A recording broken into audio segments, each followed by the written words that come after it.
We're live. It's the Working Fans Podcast, and it's the man they call Dave and AJ Strangebrew. And before we get started, you can see AJ's very into what we're doing today. Why don't I send us a live video? Are you a fan of pro wrestling, comedy, and combat sports? Then we have the podcast for you because we cover that and much, much more. Do you like to debate with your friends? Do we have the perfect segment for you? It's the 531, where we take any given subject, break it down to a top 5. From there, we debate it down to 3, and then into that number 1 spot. If you want to get a hold of us, find us on our social medias. Search Working Fans Podcast on any major social media platform. And if you want to find the podcast, search for us on any major podcast platform, as well as YouTube. Working Fans Podcast. We put in the work so you don't have to.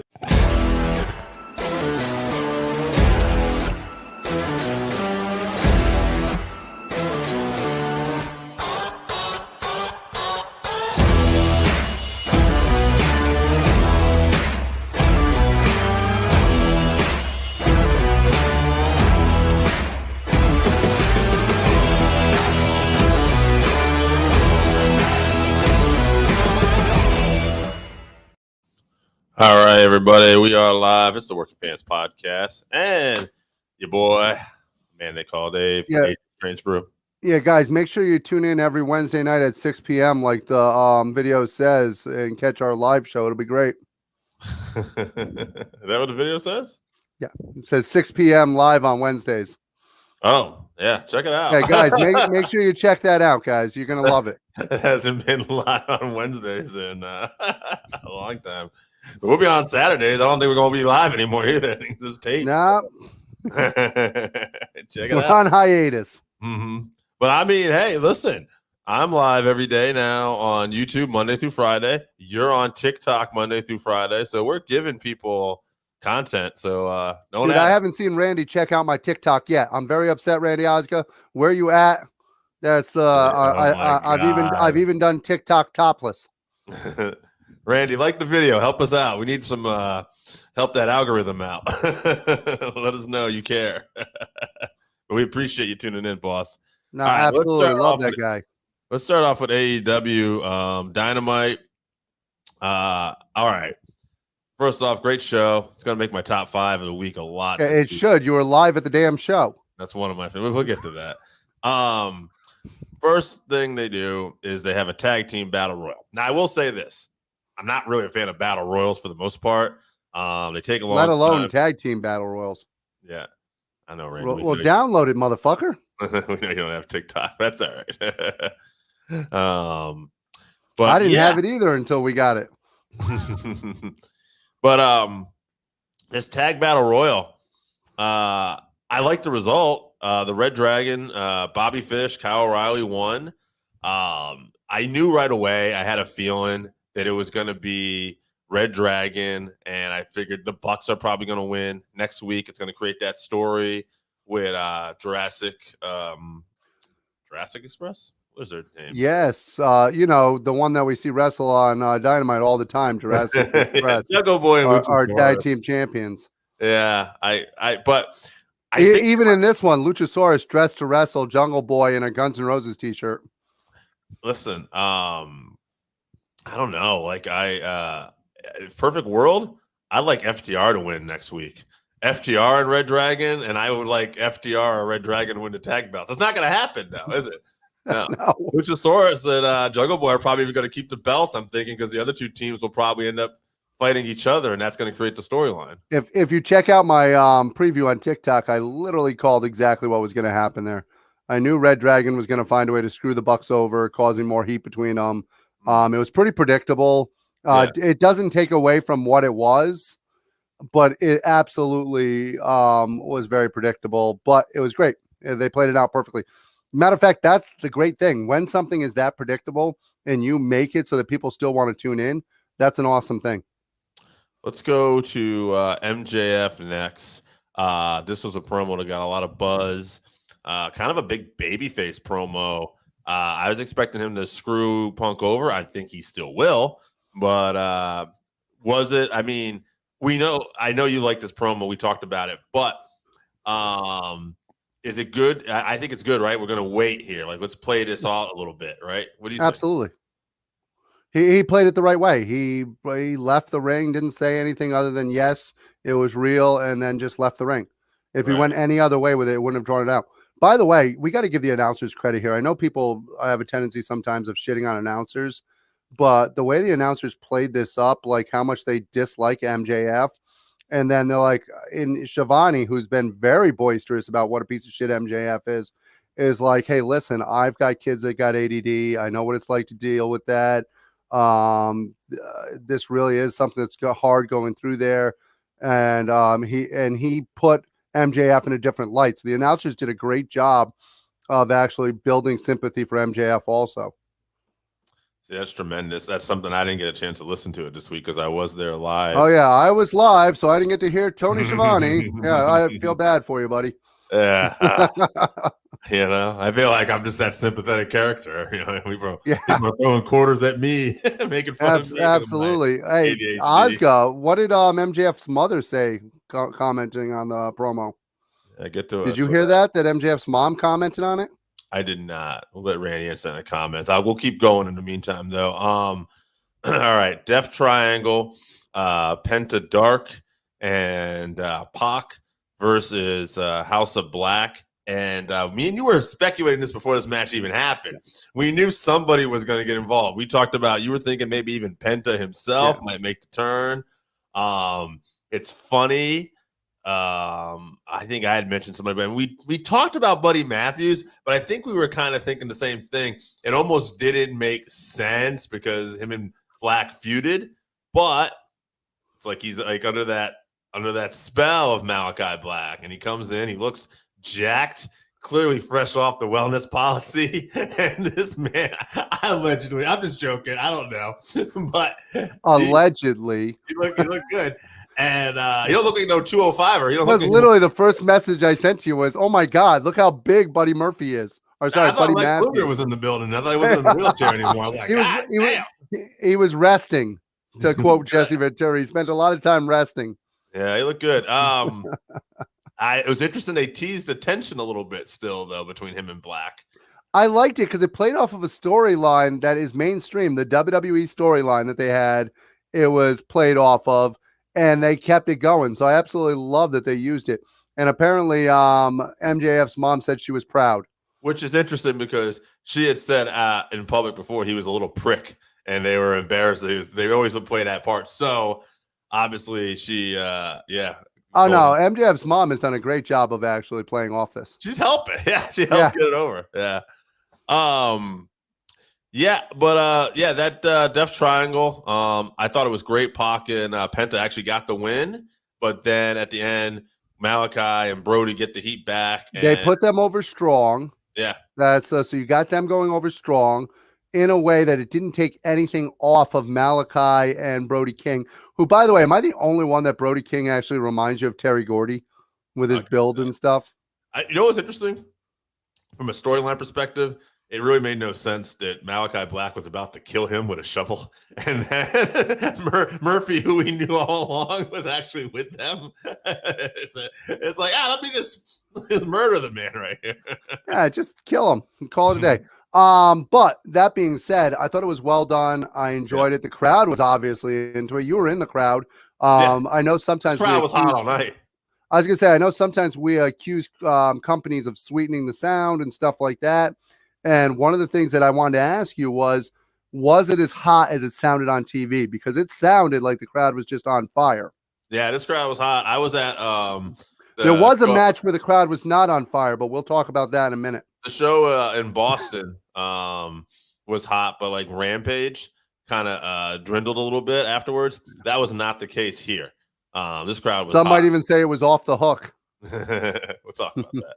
Actually, won't talk about that, but no spoilers on this program, Randy Osgood. Right. Chris Jericho and Eddie Kingston face to face. This was great. I'm going to tell you a line that popped me right away before we even go further. What's a baby face? I love that. Eddie Kingston. Yeah, dude, that got me too. Oh my God, what's a baby face? I was rolling. The guy, he is so committed to playing this straight. No, like bullshit. like, double. No, I'm not secretly mean this. He's just No matter what Jericho says, Jericho can say something that's completely obvious, and Eddie Kingston just no sells it and does what he's going to do. We're a wrestling company. We're not a sports entertainment company. Yeah. This was tremendous. I thought, if anything, this fell under the radar a little bit because of how good MJF was. But like, this was just, I thought, a masterclass. I thought Jericho. I thought that this was, well, you know that I like this because anybody who follows our TikTok knows that I did the regular TikTok review, and then I left this off on purpose and talked specifically on TikTok about this moment in this interview, because that's how impressed I was with how well these two do. You can say whatever you want about Jericho. And by the way, he looked like he's in better shape. I know he had the jacket on. Yeah. But I don't know if you guys could see it in person, but he's got like a 12-pack right now. Even Jake, friend of the show, Jake St. John texted me, said, "I can't believe it. He's got abs again." I think the reason he's been off TV is because he's getting his ass back in shape. I don't know if somebody said to him, "Hey, Pudgy, we needed to change this a little bit. Your wrestling's starting to get a little," but I can tell you this: he looks amazing, and when they have this match, it's going to blow the roof off the place. Promos were right up there too. He looked motivated.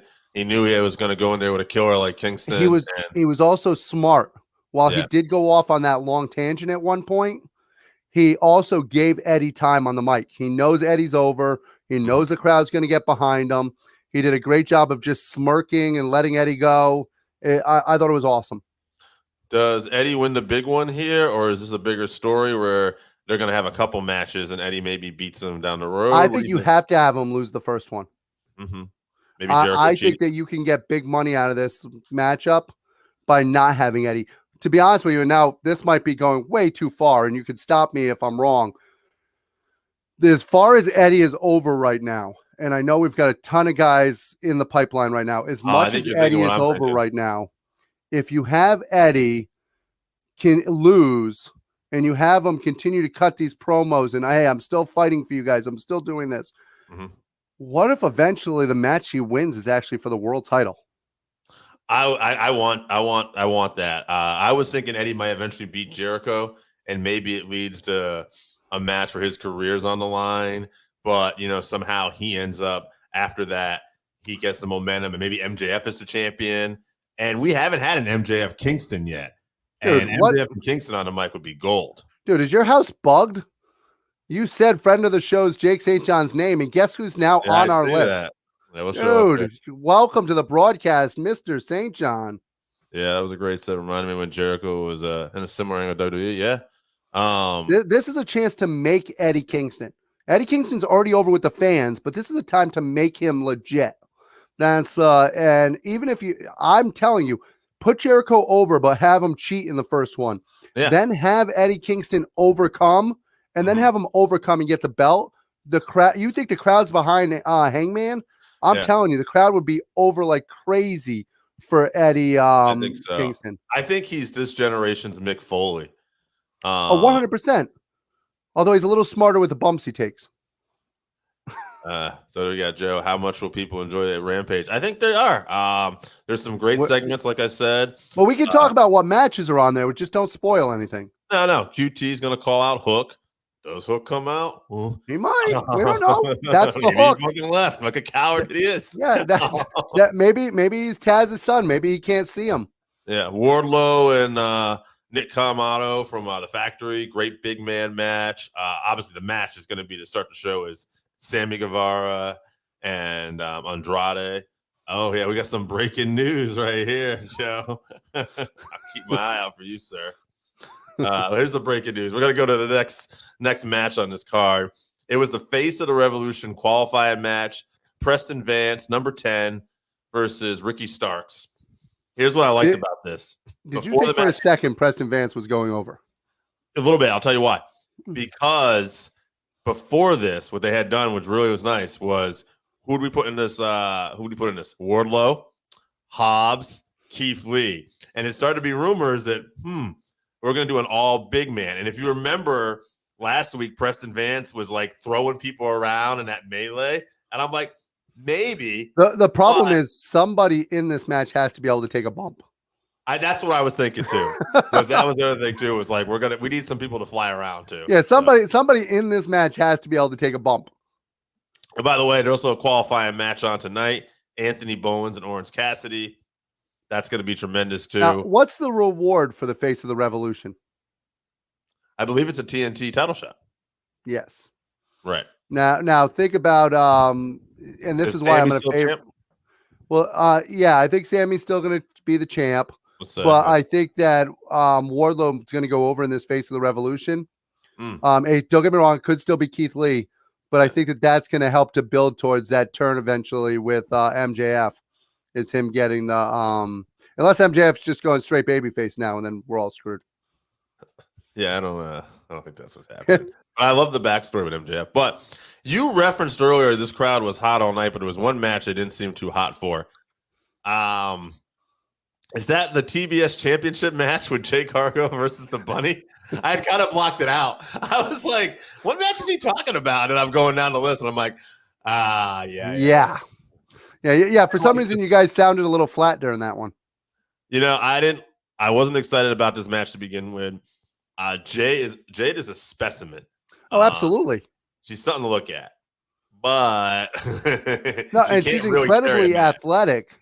Yeah. She just is still she's almost as green as her hair. I was going to say goose shit, but she's about as green as her hair, unfortunately.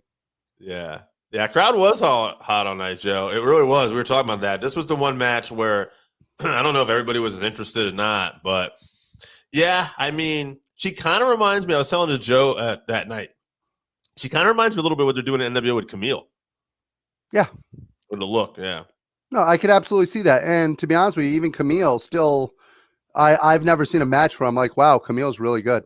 No, the difference with Camille is, and obviously it's a smaller platform, they've put her in there with Milena. They've put her in there with Thunder Rosa. Yeah. You know, Jade Cargill's had some of those, but not all. And I'll be honest with you, when Ty Conte came out afterwards, as much as I like Ty Conte, she's another one who's not necessarily the smoothest person in the ring. So this really could be an ugly match. That was not what I was hoping for when she came out. Yeah, to be honest with you, this could be a really ugly match. That's I want to point one thing before we get to our last segment on this show. Joe pointed something out there. Tony's cons and the arena promos are wild. That is something now. I've been at the Boston show and the Bridgeport show. Tony Khan will come out during the breaks a little before, and he just cuts these promos, and he gets excited. And he's a cheerleader for his company. He's like, let's go. This show's going to be great. I'm happy to be. I didn't really believe he was happy to be in Bridgeport. I thought that was some bullshit, but that's because I've never met anyone happy to be in Bridgeport. Yeah. It's like you ain't people that live in Bridgeport are like, oh, fuck, I got to go home. Murphy's Law, great restaurant there. All right. So main event time, Bryan Danielson, Daniel Garcia. Man, Daniel Garcia, this kid can go, and he's getting like just these awesome matches where he can really showcase 2.0 getting to be involved in these segments too. We say it all the time. How happy are these guys? You know, they might be the luckiest two guys on the planet. Oh man, and now they're having good. Now, all right. So, Jake, you get that reference. Me and Jake, we've been to Murphy's Laws a few times. By once, but might make it twice. But hey, let's get back to this action. So, again, great match. I like where they're going. Now, though, we see the end where Mox ends up coming to help Danielson, and it leads, the match is announced. I'm excited for this match, AJ. Here's the thing. I want Mox to join this group. I don't know if that's where they're headed. Too. Yeah. I actually like the idea of this group. Hell, I want Daniel Garcia to join the group. I want Lee on it. Lee Moriarty, absolutely. Yeah, absolutely. You put those four together. My God. I'll tell you who else I want. A guy, there was a rumor backstage. He did not show up there that night, but was backstage apparently. Jonathan Gresham. Yeah. Put him in that group too. Put all that. Oh, my God. Yeah, Jonathan Gresham is a killer. Takeover at that same arena. So did I. That's where Adam Cole won the world title. It is a great arena. Yeah, I want to be clear. We're not insulting the arena. We're insulting the town. Oh, yeah. Jake's got a great one here. Bring in Regal to be the manager for Danielson's dojo. Oh Oh. my God. My God. Yeah. You know who's That would another be- one who could fit in there, and I'm sure he's going to stick with his dad, is Hook. Yeah, that would be good too. Yeah. I mean, maybe have Taz. He could actually kinda- literally look at his dad and go, I'm sorry, Dad, I want to be with a winner. I wouldn't mind if Taz went with Hook over there and he managed him, and then everybody like, all right, Hobbs and Starks, you guys are good. Now, wait a minute. I love Starks. I like Starks. I like Hobbs. I like Hobbs too, yeah. But yeah, like who fits more with that group? It'd be Hook and Taz because of the wrestling style. Yeah. All right. So great show overall. Rampage. I'm excited about tonight for you guys to see, and I think we should get to our top 5 of the week. Well, the funny thing is we're going to do a top 5, but we pretty much just We're probably talked gonna about talk a little most more of our AEW. top 5. In fact, why don't There is something in my top 5 though that is not in AEW. So yeah, I'll just read off the list. Like we won't waste everybody's time. MJF promo is going to probably be on both our top 5s. absolutely, Kingston and Jericho face off. absolutely. Buddy Matthews. Yep. Okay, so that's 3. And then there's one more from the AEW that's going to make my top 5, which is the Danielson and Garcia. Okay, I didn't go with that one. I went to me actually going to Dynamite. So Yeah, oddly enough, I don't have that one on my list. you don't. And then for my top 5, I did something a little different. I went with 2 wrestlers. If you steal it from me. I went with 2 wrestlers. Okay. So just to be a little different, I went with Jay White and Matt Cardona. Cardona, a guy we continue to put over. He is headlining GCW this week with Brian Myers against Sean Watman and Joey Janela. Okay. And on top of that, he just defended last night his what do they call that? The digital media championship for Impact. Yeah. He defended that and defeated Jordan Grace. Which people were upset about the end of that match, but he's doing exactly what he should be doing. Mm-hmm. He's causing people to be angry. Yeah. I will get to that in a second, Randy. And then he's defending the NWA title in a couple weeks too against Nick Aldis. So this guy's just on fire. And Jay White, I watched this guy in New Japan Strong last week. I watched this guy at Impact No Surrender last week. I watched him on Rampage last week. This guy is all. I watched him on Impact last night. Now that you're getting to see a lot of Jay White, how good is he? He's excellent. And that's why I wanted to put him in He's Cardona. only a 9-year pro, too. That's why I wanted to put him in Cardona here, because those are 2 guys that are technically not in one of the big 2 right now. And I know Jay's got a working relationship there and he's there, but they're not in the big 2. And they're tremendous. They're killing it. And they don't need to be. This is not in my top 5. I will tell you my 5th one in 1 second. Okay. But Mr. Ozga mentioned the GCW show tonight, and that will be fun.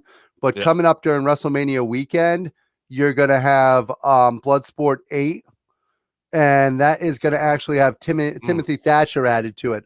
So to me, to have him, Biff Busick, and Janae Kai already on that Bloodsport card, that's going to be one hell of a card. But my number 5 is Freedom. Fucking Cesaro is finally free from the WWE. Welcome back, Claudio. We can't wait to see you actually used somewhere. Wrestlers have come out of the woodwork to talk about how he's one of the greatest in the world and how they can't wait to work with him. Biff Busick said, I'm waiting for you. I'm waiting for that too. I am so excited. I'm incredibly happy about Cesaro being free. I think that's an interesting point. What if at Bloodsport, Cesaro could be there too? You get Cesaro, Cross. Thatcher. I'd love to see Cesaro versus Timothy Thatcher. Yeah. How about Jake just said Minoru Suzuki's back too in the country. What if he's part of Bloodsport?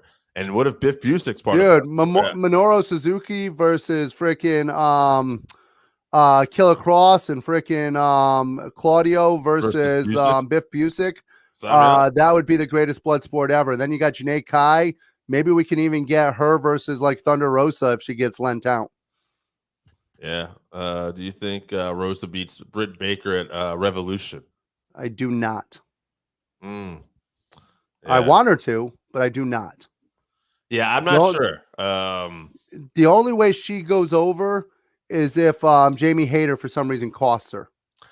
I think she could, because I think Rosa's going to eventually hold the title there. But yeah, me too. I think this might be like the Kingston thing where the story is going to continue to get built up. And The thing is, you can put the belt on Thunder Rosa anytime you want, but right now Britt Baker is such a heat seeker. right. That's that I just don't think this is the time. And once again, it's another week where the NXT dominates our top 5. NXT. Hey, there was a good thing on NXT. NXT level up? No, shit about that. Ziggler and Ciampa did have a hell of a match. I did enjoy that. Yeah. But we disagree on this because I think they had a hell of a match, but I think it's the worst thing that they could have done. And if anybody watches my TikTok for us, you will know the reason why I'm not behind this match. It's not because the two guys aren't great wrestlers. They are. Frickin', you've got a guy who you have buried at the mid-card level and buried and shit on in Dolph Ziggler, who's one of the best workers on the planet. You bring him down to NXT, you put him up against a guy who's supposed to be a god down there, and you make it a close competitive match. You're basically telling me that you think your top guy from NXT is dog shit compared to your mid-card wrestlers at the Raw and SmackDown level. That's my opinion. It is what they think. But at least they had Bobby Roode help them and cheat. And I guess the reason why it pisses me off is because I think so highly of Bobby Roode. I think so highly of Dolph Ziggler in the way that they're not used. And then, of course, I think so highly of Tommaso Ciampa. Tommaso Ciampa is one of the best in the world. He's awesome. And to shit on him just pisses me off.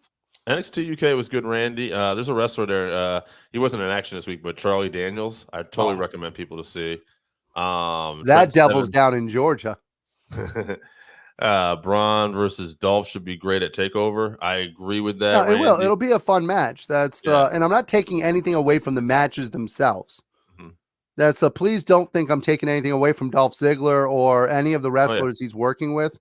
I'm pissed off because of where they've put Dolph Ziggler in the card and how little they use him.